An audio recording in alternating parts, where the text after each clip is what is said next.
이것이 살아남은 것 같은 시장입니다. 그렇기 때문에 자만하지 말고 자랑하지 말고 더더욱 자기 자신을 철저하게 냉철하게 바라보면서 공부해라 이겁니다. 이 공부를 여러분들과 함께 공유할 것이고 여러분들도 공부하면서 성공 투자길로 나아가길 바랍니다.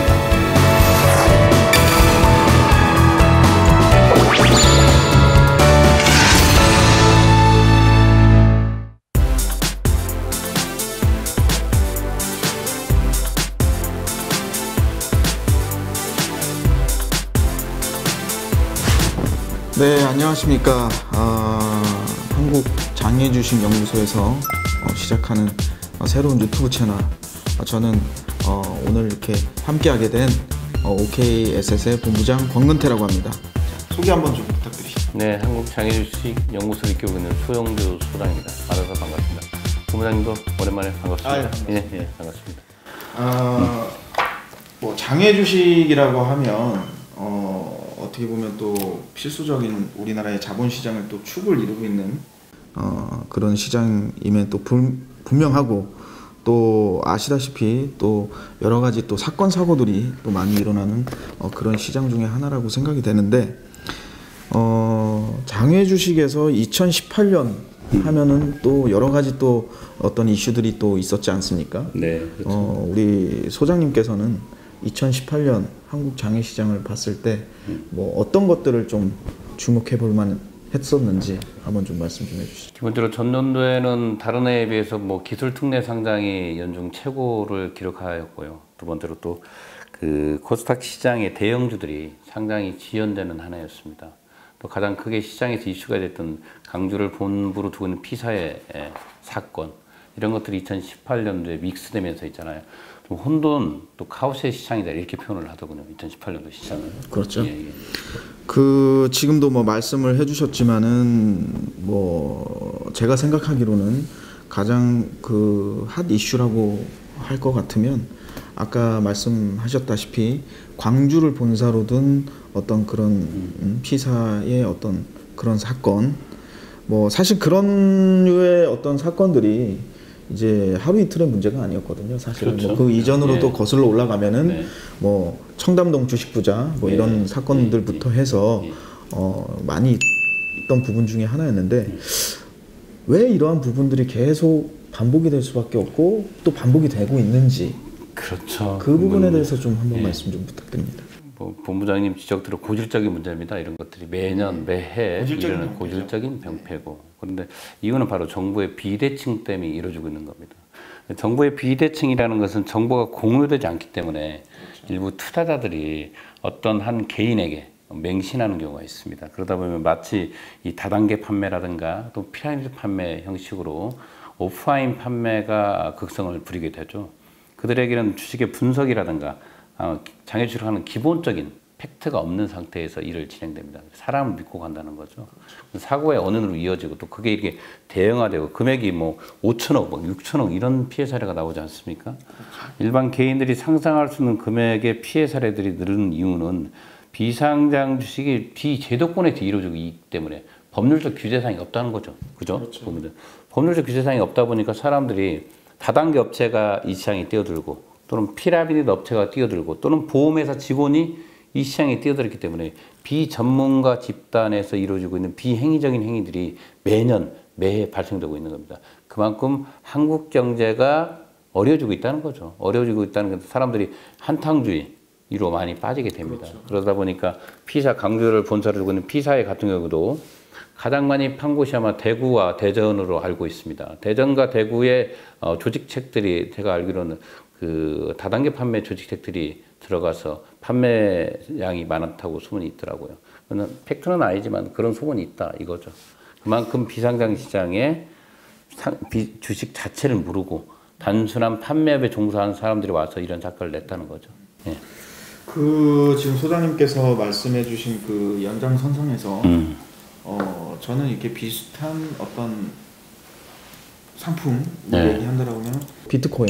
네. 비트코인도 아시겠지만은 이게 비트코인에 대한 어떤 블록체인 기술이라든지 이런 부분들에 대해서 어떤 이해도가 모든 사람들이 높아가지고 투자를 했다기보다는 투기적인 요소들이 그 지금 현 그런 비트코인 사태를 만들지 않았나.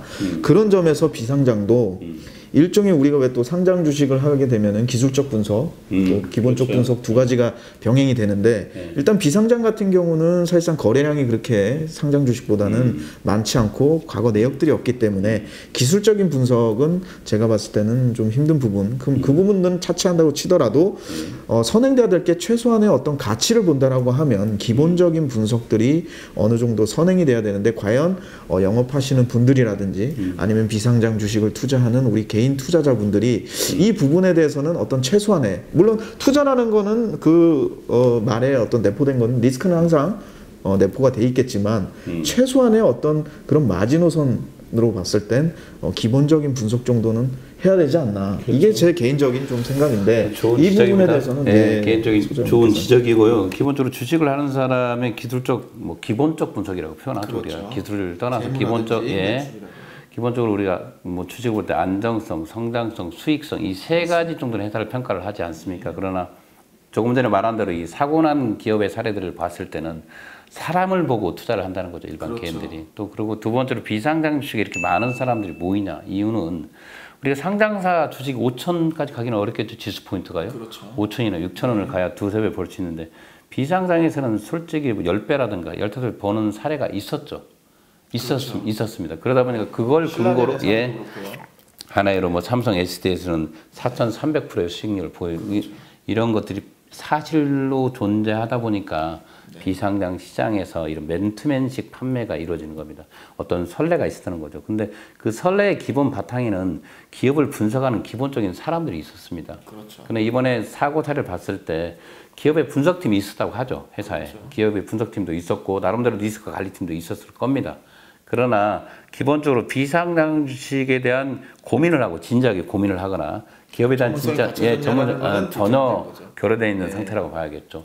그렇게 많은 종목을 하면서 실은 얼마 전에 몇몇 종목은 상장을 했습니다. 그 비사가 투자한 회사가 상장을 했지만 결과적으로 좋지 못한 결과를 초래했죠.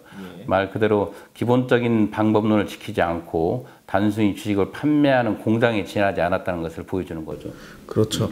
이 투자라는 개념은 일종의 미래 가치를 그렇죠. 현재 가치로 환산을 해서 거기에 대해서 이제 투자를 하는 건데 지금 말씀하신 대로 이게 뭐 투자라는 개념은 제 개인적으로는 정말 냉철하게 차가운 머리로 분석을 하고 투자를 해야 됨이 어떻게 보면은 좀 선행이 돼야 되는데 지금 말씀하신 거 그렇죠.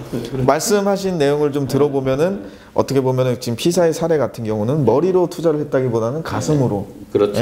가슴으로 좀 투자를 한 게 아닌가. 과연 그러면 우리가 그 가슴으로 투자하는 것이 과연 어떠한 결과를 초래하는가를 이번 사례를 봤을 때 보여주는 거죠. 딱 보여주는 것이고 그럼 앞으로는 뭐 비상장의 투자를 이렇게 이번 일을 계기로 해서 이 시장 자체가 어떻게 축소가 된다라든지 영향을 받아서는 안 되겠다라고 하는 게 제 개인적인 어떤 생각인데 그럼 앞으로는 이 부분에 대해서는 과연 모든 이 관련 종사자라든지 또 한국장애주식연구소의 소영주 소장님께서는 좀 어떤 부분들이 좀 병행이 되면서 좀 올바른 투자 문화를 좀 올바른 투자만을 만드는 것은 전문가들이 하는 게 아니라 일반 개인들, 여러분들이 기본적인 주식에 대한 자세입니다. 그렇죠.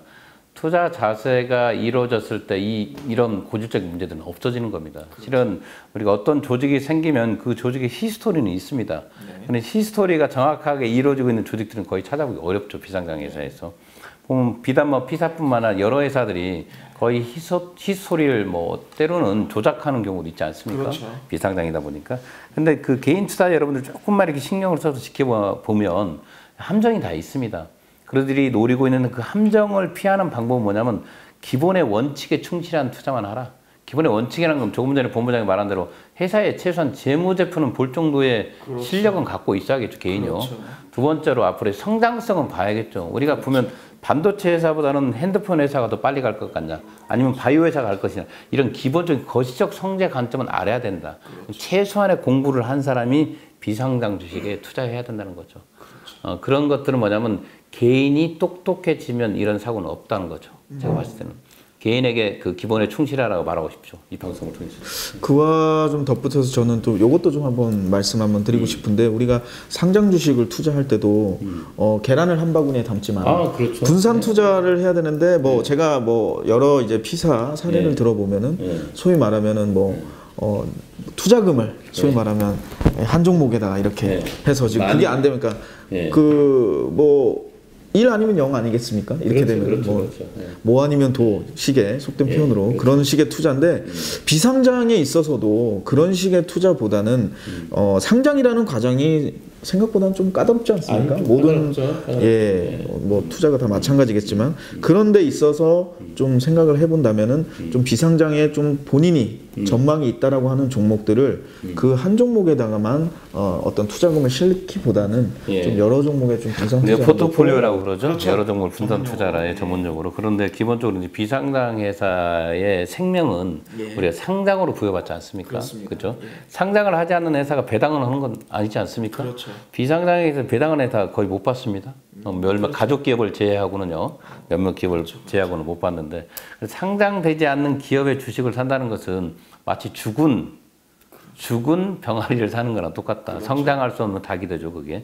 그래서 반드시 상장 여부를 확인하고 주식을 골라야 될 것 같고, 개인 여러분께서. 그러니까 대표 지금 말씀하시는 걸 다시 한번 표현하자면은 어떤 그 비상장 회사 어떤 대표, 즉 다시 말해 경영자의 그 상장 추진 의사가 있는지. 당연하죠. 우리가 하나에로 그 얼마 전에 우리가 하나의 우리나라 그 보일러 시장하면 귀뚜라미 보일러가 유명하지 않습니까? 근데 그 회사는 상장하지 않습니다. 왜 상장 안 할까요? 가족 중심의 경영이지 않습니까? 이번에 그 피사가 또 사고 낸 영일제약 상장하기가 좀 어렵죠, 구조가요. 그렇죠? 주요 주주 구조 자체가 가족 중심으로 이루어졌기 때문에 가족 중심의 배당금 형식으로 이루어지지 그걸 상장을 시킨다는 것은 좀 지켜볼 일이었거든요. 너무 성급하게 투자하지 않았나 이렇게 보고 있습니다. 그러니까 어떻게 보면은 기업의 지금 아까 하셨던 부분을 좀 생각을 해보면 기본적 분석, 즉 재무라든지 그 회사의 뭐 수익성이라든지 이런 여부도 물론 기본이 돼야 되겠지만 거기에 플러스돼서 상장에 대한 어떤 의지력이 있는지 추진 의사가 있는지가 좀 중요한 부분이다. 그렇죠. 그 정도는 개인 투자자들이 발품만 팔아도 알 수 있습니다. 그렇죠. 인터넷이라든가 각종 비상장 그렇죠. IR 자료 회사에 직접 전화해 보거나 그러면 기본적으로 이 비상장 회사는 피드백의 조건이 개인들이 알아야 된다는 거죠. 이게 뭐 우리가 증권사에 기업 리포트가 나오는 게 아니기 때문에 본인 스스로 좀 부지런만 떨면 이 정도 정보는 습득할 수가 있습니다. 그래서 저도 이번 그런 그 사태를 좀 지켜보면서 아쉬웠던 거는 물론 어떤 그 피사도 문제가 매우 크지만 거기에 대해서 투자했던 과연 우리 그 개인 투자자분들은 어떤 좀 미흡했거나 좀 놓쳤던 부분들이 없을까? 일단은 개인 투자자분들이 문제점이잖아요. 그 판매를 유도했던 그 팀장급이라든가 본부장이라든가 또는 이사급 이런 애들이 좀 더 책임감 있게 자기 고객 아니겠어요? 실은 그들은 아마 그렇죠. 필터링만 됐어도 어느 정도는 지킬 수 있지 않았나 이런 생각을 해봅니다. 뭐 지나간 일이지만요. 그렇죠. 그래서 그런 부분들이 좀 많이 좀 아쉽고 이게 영업이라는 부분에 좀 포커싱이 되다 보니까 어떻게 보면은 본원적인 그런 주식에 대해서는 좀 많이 미흡하지 않은, 등한시하면서 좀 미흡하지 않았냐. 그러나 이게 본원적인 핵심은 이 주식이지 않습니까? 결국에는. 그렇죠. 그래서 그런 가치가 있는 주식이면은 뭐 신라젠의 그런 어떤 사례를 봐서라도 그게 결국엔 다 반영이 된다. 저는 이제 개인적으로 그렇게 생각을 하는데 좀 그런 부분들을 좀 지키면서 좀 임했으면 좀 괜찮지 않았나. 이게 좀 아까 반복적으로 얘기하지만 지나간 일이지만 그렇게 이제 기본을 지키는 사람이 많지 않다는 거죠. 또 반면으로 본다면. 그죠. 그리고 우리가 비상장 주식의 사람들, 특히 이제 장애 주식의 사람들이 이렇게 많이 모여 있는 이유가 뭐냐면 2018년도 미국의 FTA 승인 시장을 보시면 제약사들의 승인율이 보면 거의 한 70%가 중소기업들, 스타트업들이 했습니다. 그래서 뭐냐면 이런 것들은 보면 미국이라든가 선행시장 아닌가 하고 저희 신행시장인데 이런 비상장이나 장애 주식에도 이런 정말 특별한 기술을 갖고 있는 회사들이 있다는 건 사실입니다. 그렇죠. 팩트입니다. 그렇기 때문에 사람들이 활성화돼야 되고 그래서 그 사람들이 돈이 몰리는데 그 정확하게 그런 기업의 돈이 몰리면 되는데 이게 부정확하게 말 그대로 뭐냐면 비전문가들이 이 시장에 들어와서 시장을 혼돈시키는 거 이런 것들로 인해서 어떻게 보면 빚이 굴절되는 것처럼 개인들 있잖아요. 잘못된 정보를 습득하게 되고. 예, 그렇죠. 그래서 그 잘못된 정보로 인해서 손실이 발생되면 비상장 주식은 스스로 자멸하는 꼴이 되거든요. 서서히요. 그렇죠. 그래서 이 시장은 점점 커져야 되는데 한편으로는 삼성 SDS를 통해서 대중화를 확보했습니다. 대중성을 확보하다 보니까 그 뭐 이진이라든가 또는 이런 사례들이 나오기 시작하는 겁니다. 실은 그 이전에는 이게 TV나 방송에서 이렇게 비상장 주식에 관심을 보인 적이 없었습니다. 그렇죠. 그러다 보니 이게 삼성 SDS가 비상장에서 10,000원에서 상장해서 한 43만 원까지 갔었거든요. 이런 사례들을 보면서 아 이건 정말 부자가 될 수 있는 길이구나 하다 보니까 그것을 이용한 사람들이 등장하게 되고 그들은 또 미디어나 또는 이런 방송을 통해서 있잖아요. 스타가 되고 네. 그 스타를 통해서 그 사람을 믿고 들어온 사람들은 또다시 나올 수 없는 악의 구렁이에 빠지고 피해자들이 너무 많이 양성되고 있지 않습니까? 그렇죠. 이런 것들이 지금 매년 반복되고 있지 않습니까? 우리 본부장님이나 저나 이 시장에 들어와 있지만 이런 걸 매년 지금 보고 있지 않습니까? 그렇죠. 피해 사례들 발표되고 있지만 알려지지 않은 피해 사례까지 치면 너무나죠. 그런데 이런 것들이 개선되지 않고 계속 반복적으로 간다는 것은 뭐냐면 그만큼 일반 개인들이 비상장 주식에 돈을 번다는 생각만 갖고 있지 그렇죠. 기본에 충실하게 들어올 생각은 전혀 없다는 거죠. 그렇죠. 그래서 그게 좀 안타까운 부분이죠. 그래서 우리가 이런 방송을 통해서라도 그렇죠. 이런 장애 주식의 분석, 어떤 기본 이런 걸 또 알려주고 그리고 개인 투자자들의 어떤 인식 개선. 그리고 비상장을 이런 어떤 사건이라든지 내지는 사례를 있음에도 불구하고 이 시장이 활성화가 돼야 된다는 부분에는 아마 뭐 소장님이나 뭐 저도 동의하는 부분일 텐데 일종의 어떤 사이드 이펙트라고 할까요? 그런 부분들이 나타나는 거를 어떻게 잘 이게 좀 순기능으로 승화시키느냐라고 하는 게 가장 중요한 어떤 뭐 핵심 요지가 아닐까. 네, 좋은 말씀하셨습니다. 맞습니다. 자, 우리 이제 어떻게 보면 소장님과 제가 이 시장에서 하나의 어떤 미약하지만은 공기청정기가 돼서 정화에 좀 오늘도 좀 미세먼지가 좀 많지 않습니까? 그렇죠. 이런 미세먼지를 좀 해소하는데 도움이 되는 헤파 필터가 되겠다. 좋죠. 그런 의미에서 이제 오늘 이제 언급했던 이런 부분들을 좀 한 줄로 요약하자면 너무 길어. 너무 길어. 간단하게 요약하면 주식은 김보성이다. 왜 김보성? 주식은 의리죠. 주식을 판매할 때가 아니라 그 주식을 끝까지 지키는 의리. 의리가 있어야 된다. 정보를 끝없이 제공해야 돼. 의리를 좀 저버렸던 사례인데. 그렇죠. 기본적으로 의리를 저버린 거죠 이게.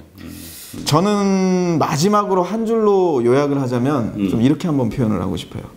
개가 짖어도 기차는 가야 한다. 누가 한 말 아니야 이거? 누가 하신 분이죠. 저 여기 가까우신 그래? 분이 좀 하신 것 같은데 그래요? 이런 일이 있음에도 불구하고 대세를 위해서는 가야만 하고 그럼요. 우리가 작은 거를 크게 문제 된다고 해서 소위 말하면 뭐 빈대 잡는다고 초가상간 태울 수는 없으니까 그렇죠. 빈대는 빈대로서 잡아야 된다. 주식은 주식대로 또 발전해야겠죠. 그렇죠. 이 시장 자체는 발전을 해야 된다라고 저는 생각을 되고 말씀 한번 우리 앞으로 파이팅 한번 해봅시다. 네. 우리 헤파 필터가 되자고요. 좋죠. 파이팅! 파이팅 하겠습니다.